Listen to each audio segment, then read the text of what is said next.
comme je vous l'ai dit tout à l'heure, donc il nous faudrait des personnes pour la simulation de famille et d'équipe. Donc on va commencer par la famille. Vous levez la main, vous vous levez, vous vous regardez, et avant la pause, vous vous retrouverez ici, et après on passera à l'équipe. Voilà, allez. Ok, Marie-Noël, tu te lèves s'il te plaît. Voilà, levez-vous comme ça. Voilà. 1, 2, 3. Il nous en manque 2. 2. 4. Allez, une de plus. Un de plus. Oui, parce qu'il y a des messieurs ici aussi. Merci. 5. Ok. Donc, vous êtes vus. De toute façon, vous vous retrouvez ici. Pour l'équipe, il nous faut 8 personnes. Dont une personne jouera le rôle de cadre, chef de service, coordinateur, directeur, ça dépend du style d'établissement que vous choisissez. On lève la main, on se lève, pareil. Go, qui va? On a besoin de vous, s'il vous plaît. C'est une expérience. Allez, merci. Lève-toi pour que voilà, on puisse te repérer. Alors, une personne. Il en manque 7. Il en manque 7. 2, bravo. 3, merci. 4, allez. Encore 4. Qui dit mieux? 5. 6, super, merci. 2 de plus. Les messieurs, il n'y a pas de messieurs? Annick. 7, allez, le 8 pour un panier garni. Une, s'il vous plaît. Un homme. Une femme. Bon, ce sera une équipe féminine. Ok, donc ces 2 groupes-là, vous vous retrouvez à la pause. Pour la famille, restez là pour un petit peu créer votre scénario. On vous amènera des cafés, tranquille, on s'occupera bien de vous. L'équipe, je pense, pendant la pause repas ou avant la pause repas ou après. En tout cas, retrouvez-vous là pour décider quand est-ce que vous élaborez votre scénario. Merci de votre participation. Donc, maintenant, nous allons donc assister à un débat interview qui sera animé par notre collègue Virginie Peralta, thérapeute systémicienne, avec une équipe de professionnels d'un lieu d'accueil pour enfants. Olivier nous a parlé tout à l'heure des maltraitances, et j'ai perdu mon papier, attendez, je compte 5, 6, ça devrait être là, cette histoire. Non, c'est pas là. Ah, voilà. Donc, ça nous parle en fin de compte de ces enfants qui sont accueillis pour préserver leur intégrité et qui arrivent dans ces lieux d'accueil, je dirais, chargés de tous ces traumatismes familiaux et porteurs des phénomènes d'urgence liés à ces crises. Donc, merci d'accueillir chaleureusement l'équipe du Cheval Bleu avec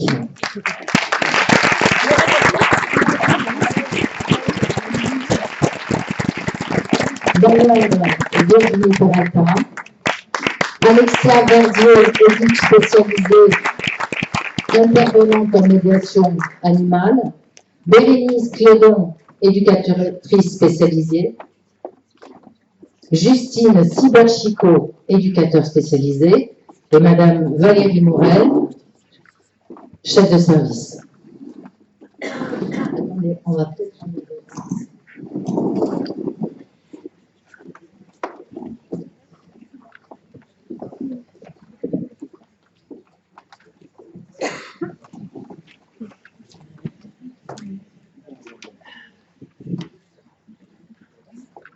Bonjour. Bien, on n'a pas l'habitude, nous non plus, de cet exercice comme ça, puisqu'en tout cas, je suis soit à mon cabinet, soit avec des équipes, mais pas devant autant de monde. Donc je crois que c'est pareil pour vous. Pascal vous les a présentés rapidement, mais je vais peut-être laisser la parole à Valérie pour peut-être ajouter des éléments sur ce qu'est le cheval bleu, pour qu'ensuite donc nous on puisse échanger sur la question qui nous concerne ce matin, comment revenir à la crise sans être absorbé par l'urgence. Donc Valérie, si tu peux peut-être compléter, si tu le souhaites, ce que a dit Pascal sur qui vous êtes. Là, c'est bon. Ouais. Super. Donc, nous sommes une structure expérimentale. Nous accueillons des enfants dans le champ de la protection de l'enfance, 10 enfants qui ont entre 6 et 13 ans, une structure mixte et des enfants qui ont pour particularité de cumuler un petit peu les difficultés.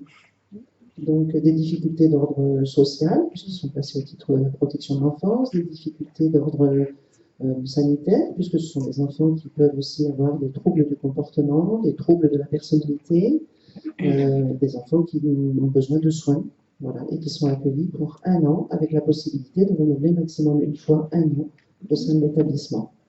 L'établissement, je poursuis peut-être, l'établissement est un lieu d'apaisement, avec pour projet et pour axe central l'idée de vivre ensemble.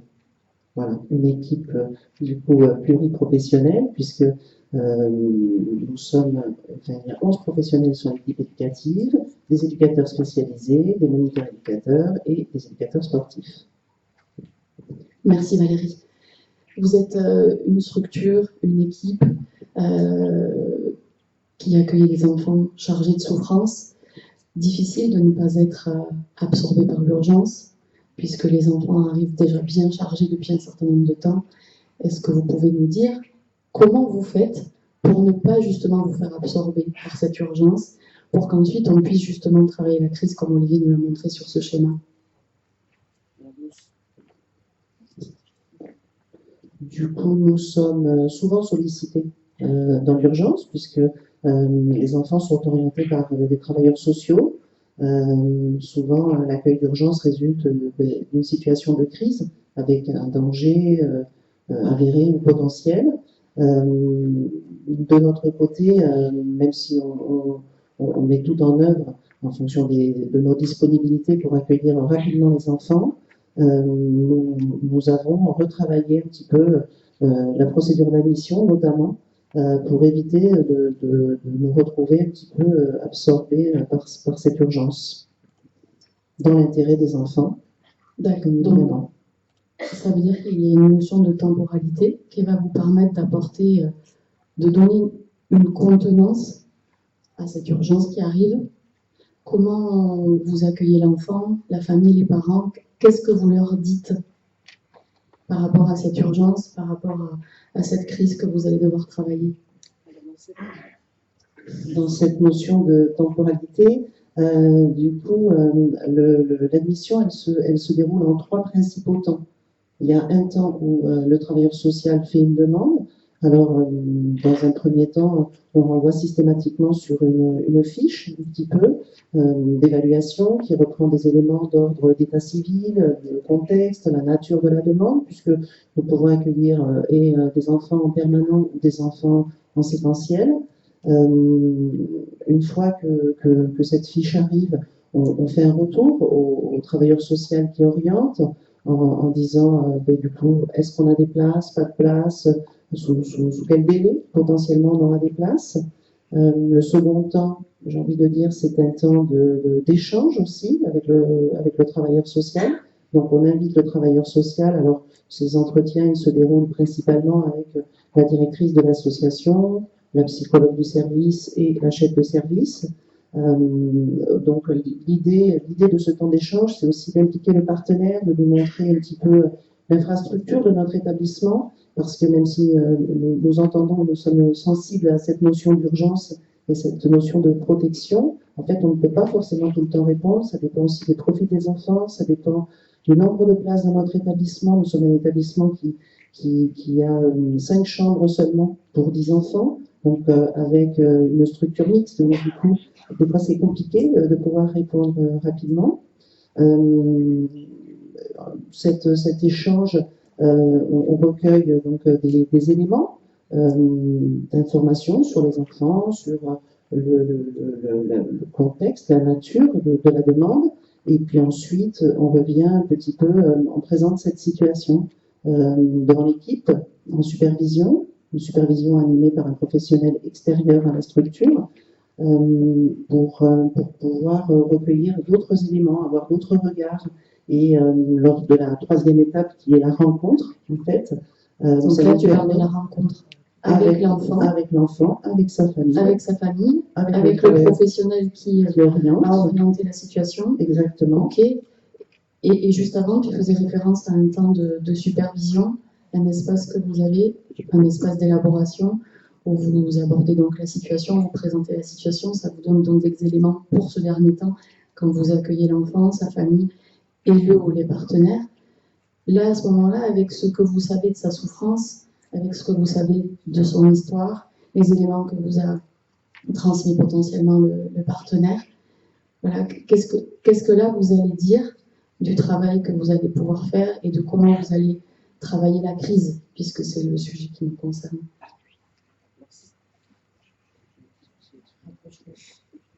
Je trouve la bonne distance avec le micro. Très fort, et comme j'appuie très fort, pardonnez-moi. Nous, en fait, on reprend systématiquement un petit peu la demande, un petit peu avec l'enfant, c'est-à-dire qu'en fait, on vient interroger un petit peu l'enfant sur ce troisième temps. Il y a aussi l'éducateur potentiellement qui sera référent au sein de l'établissement de l'enfant qui est présent, et on revient systématiquement sur les raisons pour lesquelles il est là. Est-ce qu'il en sait quelque chose? Qu'est-ce qu'il peut en dire? La famille aussi, qu'est-ce qu'elle peut dire de ce placement? Est-ce qu'elle adhère? Enfin, l'idée, c'est vraiment d'essayer d'obtenir, d'impliquer au maximum et l'enfant, et la famille, et le travailleur social pour essayer de favoriser un petit peu l'adhésion. Et quand il y a des enfants qui ont été maltraités, et qu'il n'y a pas cette phase, comme nous le dit Olivier, de reconnaissance de cette maltraitance, ce moment-là, vous sentez, j'imagine, des tensions. Voilà, comment vous faites? Qu'est-ce que vous pouvez dire à ce moment-là? Des tensions que vous sentez, s'il n'y a pas la reconnaissance de cette chose-là, qu'il n'y a pas encore l'adhésion, parce que vous venez tout simplement de les rencontrer, qu'il va y avoir une alliance à construire, une relation de confiance à co-construire. Voilà, comment ça se passe à ce moment-là? Alors nous, on pose des mots. Voilà, on pose des mots. La deuxième étape, l'étape de l'échange, elle permet vraiment aussi d'avoir des éléments un petit peu de la situation et du contexte de la demande et de ce qui doit pu se produire. Et donc, on verbalise les choses, en fait. D'accord. Et l'une de vous trois, peut-être, est là à ce moment-là, si vous êtes l'une de ces référentes. Ok. Et à partir de là, comment vous allez travailler la crise avec cet enfant? Avec quel dispositif? Puisque je sais que vous avez chacune des outils spécifiques. Est-ce que vous pouvez nous en parler un petit peu et nous dire comment vous allez accompagner cet enfant dans la crise qui est la sienne? Et comment peut-être aussi, quels sont les liens que vous allez avoir au cours de cet accompagnement, qui dure 1 an ou un peu plus selon ses renouvelables? Quels vont être à un moment donné les liens que vous allez avoir avec le travail qui est fait avec les parents, avec les partenaires? Je vous dirai cet aspect-là si besoin, mais là en tout cas, de nous dire chacune avec vos outils, votre casquette, comment cet accompagnement se passe. Dans un premier temps, nous, on commence avec le quotidien déjà, pour travailler avec l'enfant qui est finalement très ritualisé, avec beaucoup de repères. On met en place aussi plusieurs outils qui sont dans un premier temps individuels, par exemple des petits plannings que les référents mettent en place pour chaque enfant, et ensuite des outils plus collectifs, où également on rappelle aussi les règles communes, puisque comme disait Madame Morel, on est sur du vivre ensemble et c'est un lieu de vie, donc du coup c'est important aussi qu'il puisse y avoir une unité, que tout le monde puisse avoir les mêmes règles communes. Ensuite, on met en place également des ateliers. Donc, on a chaque professionnel a une petite spécificité. Et par exemple, pour ma part, je suis plus sur le côté expression. Donc, tout ce qui est création, potager. Notre professionnel est plutôt bricolage. Et en fait, on prend connaissance à l'arrivée de l'enfant, donc déjà de sa problématique. Et ensuite, nous, on l'observe pendant un certain temps. on évalue, on en parle en équipe pour ensuite mettre des objectifs de travail et que l'on puisse accompagner du coup l'enfant durant son temps de prise en charge au sein du cheval bleu. D'accord, donc c'est des temps qui peuvent être individuels, des temps qui peuvent être collectifs, en fonction de ce que l'enfant a vécu et de ce qu'il vit, des allers-retours ou pas qu'il puisse avoir avec, qu'il peut avoir avec sa famille. Si dans un temps d'expression avec toi, il y a une expression particulière de cette souffrance qui dessine quelque chose qu'il ne peut pas dire, comment à ce moment-là ça se passe pour toi, pour tes collègues? Alors, on prend la parole de l'enfant et ensuite, c'est vrai qu'on va en parler. On a plusieurs instances aussi qui nous sont proposées pour nous professionnels, comme de la supervision en effet. Et c'est des temps précieux en fait pour nous parce qu'on n'est pas non plus happé par ce quotidien-là aussi. C'est important, donc on essaye aussi d'avoir un regard plutôt en hauteur en fait de la situation pour travailler avec ces enfants. Merci Bérénice. Est-ce qu'Alexia, Justine, vous pouvez nous faire partager, vous, votre expérience, l'utilisation de vos outils à vous pour accompagner ces enfants? Alors oui, alors pendant 3 mois, du coup, on fait une observation donc avec les enfants en les faisant passer sur différents ateliers. Nous, c'est vrai qu'au Cheval Bleu, on a la particularité d'avoir des animaux, notamment des chevaux, avec lesquels on travaille quand même pas mal. Et alors la particularité aussi, c'est ce côté présence animale qui du coup en fait amène à l'enfant quand même déjà de suite un apaisement parce que du coup de devoir aller s'occuper de l'animal au quotidien et puis cet animal qui est en tension basse et qui du coup amène un calme et bien amène de suite de l'apaisement. C'est vrai qu'on remarque souvent que quand ils sont en présence des animaux, les enfants, ben, ils ont un comportement complètement différent. Donc on s'appuie beaucoup sur ça et sur du coup le vivre ensemble.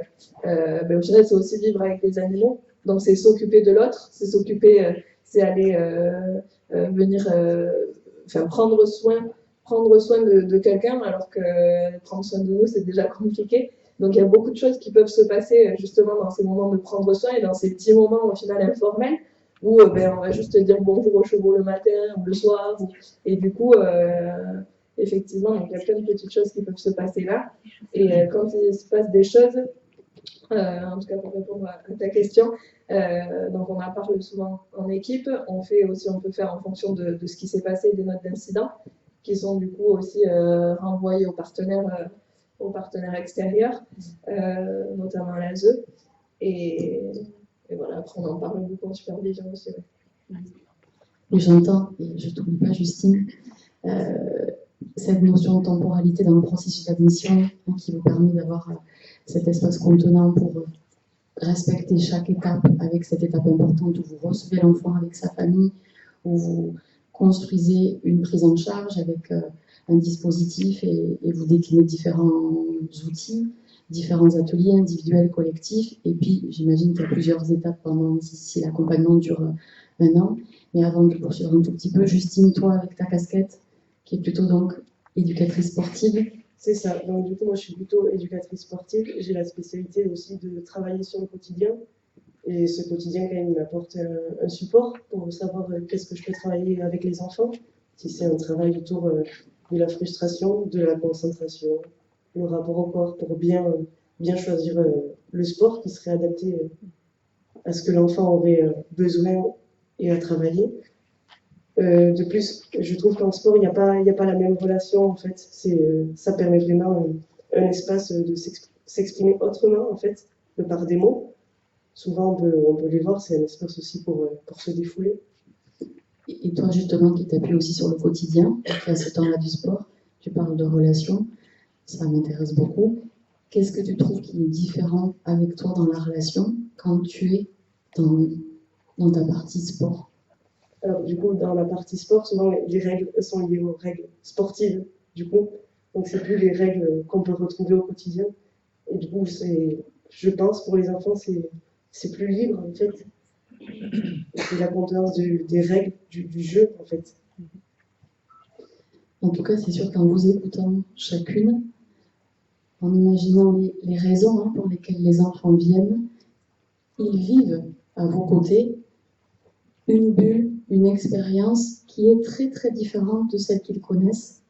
Et à un moment donné, Ils vont devoir partir. Ils ne vont pas rester là. Comment ce départ, cette séparation se passe? Et avant, pour revenir à la petite question que je vous posais tout à l'heure, quel est le lien avant que l'enfant parte? Puisque là, il a vécu dans une bulle, dans un accompagnement, vous avez pris soin de lui, vous lui avez apporté d'autres repères, il y a de la contenance, il y a beaucoup de respect, je sais que cette notion est très importante pour vous. Il va repartir, possiblement dans sa famille ou pas, ou dans une autre structure, parce que l'enfant n'est pas voué à rester chez vous. Comment ça se passe et quel est le lien que vous avez pu faire avec les parents, avec sa famille, avec les partenaires? Comment ce moment-là délicat se déroule? En fait, quand les enfants, ils savent qu'ils sont là pour une durée qui est limitée. Donc, effectivement, ils ont vu, puisque les entrées et sorties de l'établissement sont aléatoires, donc ils ont pu voir des enfants partir, ils ont vu, ils savent aussi qu'ils sont là pour jusqu'à une certaine date. Donc, quelque part, ils sont, eux, prêts, et peut-être les professionnels un peu moins. En tout cas, les choses sont préparées, sont dites, sont travaillées aussi avec les partenaires en amont. C'est-à-dire que si l'enfant reste là, allez, une année, ce qui est rarement le cas, hein, les enfants sont plutôt là pour 2 ans, 6 à 9 mois avant le départ, on commence à amorcer un petit peu ça. On fait part aussi de nos préconisations par rapport aux observations qui ont été faites sur les temps de travail avec les professionnels de l'équipe éducative, en disant, ben voilà, cet enfant... aujourd'hui, pourrait plutôt intégrer une famille d'accueil ou un lieu de vie, un petit lieu de vie, etc. Donc, on revient un petit peu vers le travailleur social qui a orienté en faisant part de nos préconisations. On essaye de maintenir toutes les prises en charge, c'est-à-dire que nous, sur la durée où les enfants sont dans l'établissement, on travaille vraiment aussi sur l'intégration globale de l'enfant. Ces enfants, souvent, quand ils arrivent, ne sont plus scolarisés, ils n'ont pas forcément de soins mis en place. Donc, en fonction de ce qui a été tricoté, j'ai envie de dire, pour ces enfants sur l'établissement, une des préconisations, ça peut être de dire, ben voilà, ça serait bien de trouver une famille d'accueil sur ce territoire pour que les prises en charge qui ont pu se mettre en place, ou l'école, puissent continuer à exister pour l'enfant. Malheureusement, autant on n'est pas dans l'urgence quand ils arrivent, parce que notre procédure d'admission nous permet d'être un peu tranquille sur l'arrivée, autant sur le départ, même si on anticipe un petit peu le départ et puis qu'on sait qu'il y a une date, souvent on est dépendant aussi d'autres établissements, d'autres lieux de prise en charge qui peuvent être possibles pour ces enfants, et c'est à ce moment-là qu'on se retrouve des fois plus en difficulté avec un enfant qui a une date butoir de départ de l'établissement, mais qui ne sait pas où il va, et nous non plus. Donc, c'est à ce moment-là que l'enfant, on voit que quand même toute la plus-value du travail qui a été fait, qui a été mise en place pendant ces mois d'accompagnement, mais des fois, ça devient un petit peu contre-productif parce qu'on n'a pas d'ailleurs. En tout cas, il y a vraiment une construction de votre cadre qui permet en tout cas de gérer cette urgence et de ne pas vous laisser submerger par elle. Ensuite, il y a cet accompagnement sur globalement une année. Quelques mots sur les contacts, les liens que vous avez avec les parents, puisque l'enfant, comme tu dis Valérie, ne va pas rester. Il sait qu'il va partir, mais c'est pas parce qu'il sait qu'il va partir que ça va être facile pour lui de partir. J'ai bien compris aussi que c'était difficile pour les professionnels de se séparer, hein, on va dire le mot, de cet enfant. On n'est pas exclu de ça, bien au contraire. Ça fait partie de notre travail, de votre travail. Un petit mot sur le contact avec la famille, et puis peut-être une dernière question avant qu'on boucle et qu'on accueille les questions. Alors, avec la famille, ça dépend vraiment de la situation de l'enfant. Parfois, on a peu, voire pas de lien avec la famille. Ça dépend vraiment du contexte. Les familles sont conviées dans l'établissement. Alors, chaque enfant a un projet personnalisé d'accompagnement au sein de l'établissement. qui est travaillé par un professionnel, donc référent de l'enfant. Les familles sont reçues à 3 mois pour qu'on puisse un petit peu présenter les objectifs de travail, les choses qui sont mises en place un petit peu pour travailler avec les enfants, pour que la situation évolue et qu'on puisse les aider à grandir. Les parents sont de nouveau invités à 6 mois et à 9 mois. Après, on est plutôt sur des échanges sur le quotidien avec les enfants, quand le lien est possible avec la famille, vraiment sur des choses, j'ai envie de dire pratico-pratiques, la vêture, les transports, etc. Mais c'est vrai que si on avait aujourd'hui un axe d'amélioration, ça serait plutôt de travailler un petit peu différemment, ou en tout cas davantage avec les familles. Aujourd'hui, telles que les choses sont pensées, c'est plutôt les travailleurs sociaux qui vraiment prennent en charge les familles. Nous, parfois, on vient questionner un petit peu en disant, mais du coup, qu'est-ce que vous travaillez en fait avec la famille pour que nous on puisse aussi s'ajuster? Qu'est-ce qui est travaillé? Est-ce que cet enfant potentiellement il pourrait y retourner, pas y retourner, etc. On n'a pas tout le temps les réponses.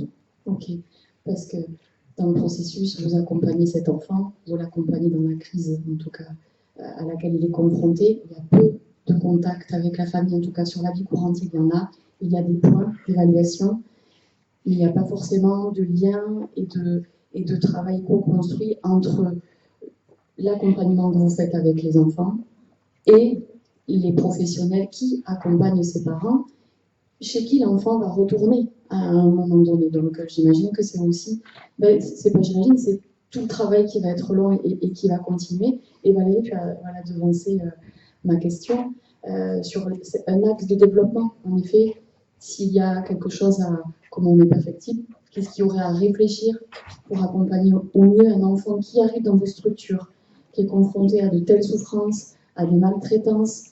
Vous avez favorisé un apaisement, vous avez fait en sorte qu'il soit apaisé, qu'il soit dans une bulle, pris soin de lui, mais ça c'est pas forcément ce qu'il a connu, il va repartir, il va aller ailleurs. Vous travaillez la séparation, celle pour l'enfant, la vôtre. Et est-ce que les filles, vous auriez un axe de développement à proposer, à dire, pour compléter ce que dit Valérie? Est-ce qu'il y a une chose qui serait importante pour vous à continuer de réfléchir, élaborer, proposer? Vous avez votre directrice qui vous écoute en plus. Proposer, je ne sais pas, mais en tout cas, je pense qu'il faudra quand même qu'à un moment on se penche vraiment sur justement cette notion de départ et de séparation et qu'on arrive à faire en sorte que les choses se passent le mieux possible, parce qu'on a encore quand même des fois avec des situations d'enfants où c'est pas vivable de se dire en fait il s'en va là et on sait pas où il va et même nous on lui apporte pas de réponse, et c'est vrai que du coup c'est peut-être le travail avec les partenaires à développer d'une autre manière et avec les parents du coup, et voilà, je pense que en tout cas sur ce point c'est notre point pour tous, hein. C'est pour ça que notamment des fois les séparations des enfants sont difficiles, parce qu'en fait quand tout se passe bien et qu'on sait où ils vont et que les enfants s'en vont dans quelque chose d'apaisé, la séparation n'est pas du tout la même qu'avec un enfant où en fait on lui dit voilà, tu t'en vas là mais on ne sait pas encore pourquoi. Ça fait partie des choses les plus difficiles dans la vie, et quand l'enfant arrive, il a déjà connu plusieurs séparations, et ça fait peut-être aussi partie des choses qui n'ont pas été travaillées, qui n'ont pas pu être parlées. Donc c'est sûr que c'est d'autant plus chargé et ça vous amène, vous, à le travailler, c'est sûr. Une autre remarque, un commentaire? Je veux bien rajouter, je ne sais pas si c'est malheureusement ou heureusement, mais du coup pendant le confinement, selon le contexte des enfants, il y a des enfants qui sont rentrés en famille, et du coup on a pu aussi expérimenter des visites à domicile, et ça faisait quand même un autre travail. Il y avait où habite l'enfant, rencontrer l'enfant dans sa famille, et aller proposer une activité extérieure. Donc là, tu es en train de me dire qu'il y a eu une période particulièrement difficile. Ici, dans la salle, tout le monde l'a vécu.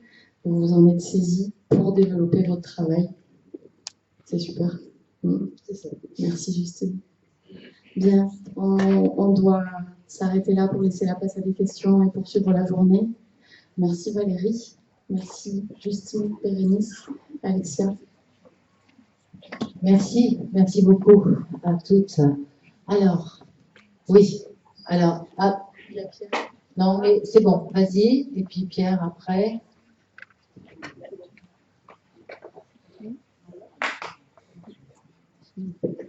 Là. Moi, c'était juste une remarque, c'est pas forcément une question. C'est moi qui parle. Pardon, Manu, je te cherchais, je reconnaissais ta voix, mais je te voyais pas. Et du coup, je travaille dans la petite enfance, et c'est juste que il y a un truc qui m'a fait écho par rapport à là où je travaille, c'est la rencontre avec les parents. Vous m'avez fait penser comme à une deuxième grossesse pour l'enfant et son parent. Dans vos rencontres, vous avez parlé du 3e mois, du 6e mois, du 9e mois. Et du coup, ça m'a fait penser à toutes ces échographies et là où on rencontre notre enfant et du coup, ce que vous repermettez peut-être dans votre bulle. Et au 9e mois, où on commence à penser à cette séparation qui, des fois, est facile ou pas. Enfin, facile ou pas. Je pense qu'elle est toujours un peu... pose plein de questions. Mais bon, voilà, c'était juste une remarque. Une remarque bien touchante et pertinente. Merci, Manon. Alors là, il y a des... Nelly, Pierre là-bas.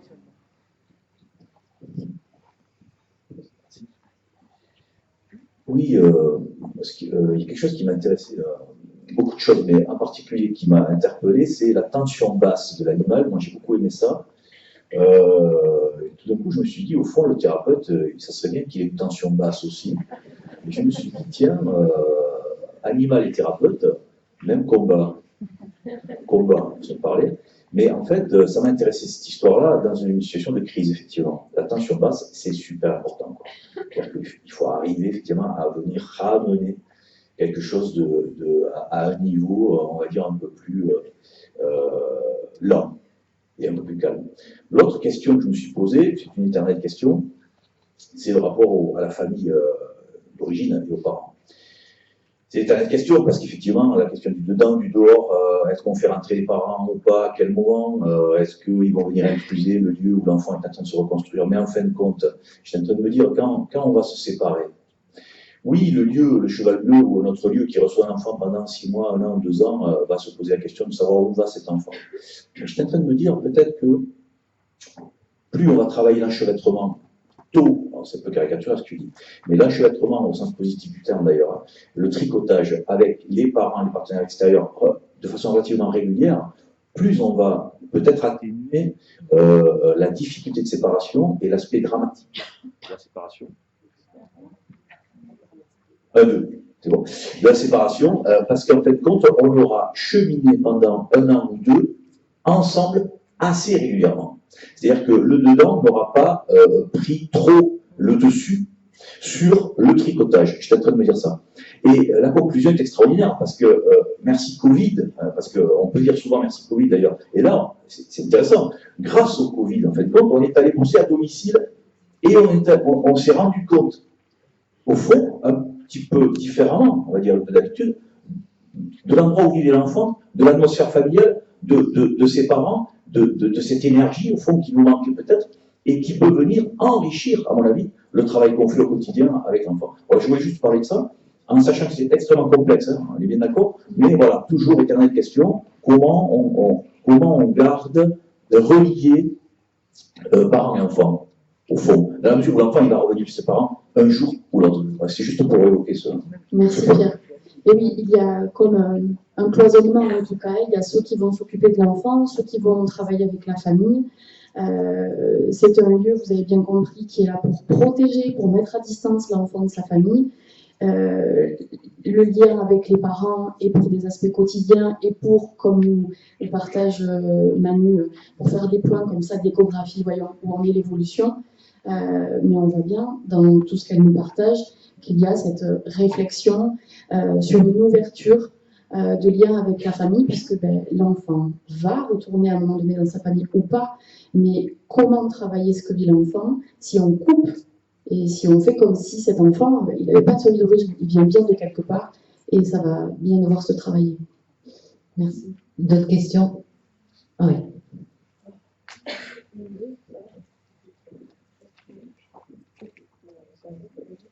Oui, ma question est la suivante. Je trouve votre projet. Du coup, ce que j'en comprends aussi, c'est que l'enfant est accueilli comme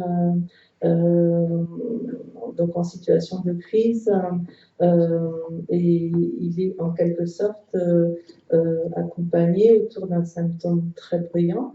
Et ma question est, du coup, quid si l'origine du symptôme si on fait la cellule familiale, parce que là on traite le symptôme bruyant chez l'enfant, mais est-ce qu'on accompagne aussi peut-être l'origine qui résulte d'un trauma au sein de la famille, quoi. Tu parles d'un travail avec la famille, un travail thérapeutique. Oui. Alors, ce travail thérapeutique, en tout cas, il ne se fait pas depuis l'établissement. Ce travail thérapeutique peut se mettre en place, mais en parallèle, avec les travailleurs sociaux notamment, qui coordonnent un petit peu, j'imagine, un petit peu la situation avec la famille. Depuis l'établissement, non.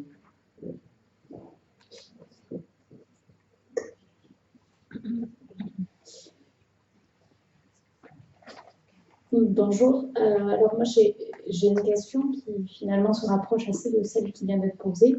Voilà, je travaille dans une maison d'enfants, donc on accueille aussi des enfants dans le cadre de la protection de l'enfance qui pour la très grande majorité ont vécu et vivent de plus en plus des maltraitances assez importantes et la question est toujours liée à la famille d'origine et c'est finalement, le placement permet de reconnaître cette maltraitance-là et aux professionnels de mettre des mots sur cette maltraitance, donc au premier stade finalement du traitement de ce dysfonctionnement, de cette crise qui est déviée par la maltraitance.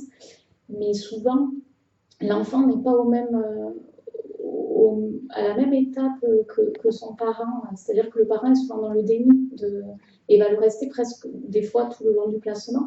Et c'est finalement comment on travaille ça avec le parent et son enfant, alors qu'ils ne sont pas sur le même, sur la même urgence et puis sur le même besoin et sur une temporalité différente, sur des difficultés qui leur sont propres aussi. Je ne sais pas si c'est très clair. Mais, voilà. Et c'est clairement, en tout cas pour moi, certes un travail fabuleux au quotidien, mais en même temps, des fois, des difficultés énormes à accompagner un enfant au quotidien quand son parent n'est pas du tout dans la reconnaissance de ce qui lui a fait vivre. Alors, de notre côté, les faits sont repris lors de la rencontre avec le parent, lors de cet entretien un petit peu, où on met des mots, nous aussi, on réexplique, on prend le temps de reprendre les choses, même si le parent est dans le déni. Donc ça, c'est surtout lors de la rencontre. Et ensuite, lors des échanges qui se font avec les familles, on revient aussi systématiquement sur les faits ou sur s'il y a un week-end ou comme ça, on revient. On redit les choses à l'enfant, on redit les choses à la famille. Ce n'est pas pour autant qu'on les règle, mais en tout cas, les choses sont dites. On réexplique à l'enfant qu'il y a des choses qui se font, qu'il y a des choses qui ne se font pas. Voilà, qu'il y a des règles, qu'il est intégré du coup dans l'établissement. Voilà. Et Lucie, pour compléter ce que te dit Valérie, on a en tant que professionnel aussi à accepter que peut-être le parent ne l'entendra jamais, ne le comprendra jamais et restera dans le déni. Donc c'est comment vous allez, comment nous allons accompagner cet enfant par rapport à ça, puisqu'on sait que c'est difficile et que ça existe, même pour des enfants, des adolescents qui ne sont pas placés ou qui ne sont pas confrontés à des maltraitances qui amènent des enfants à aller au cheval bleu. Mais c'est possible qu'ils n'entendent jamais. Merci. Non, désolée, il faut qu'on s'arrête là, je sais. Je vous fais vivre la frustration. On va partir en pause. Donc 10 minutes de pause. La famille, le groupe famille, le groupe équipe, vous retrouvez là. Merci, monsieur Rapeau.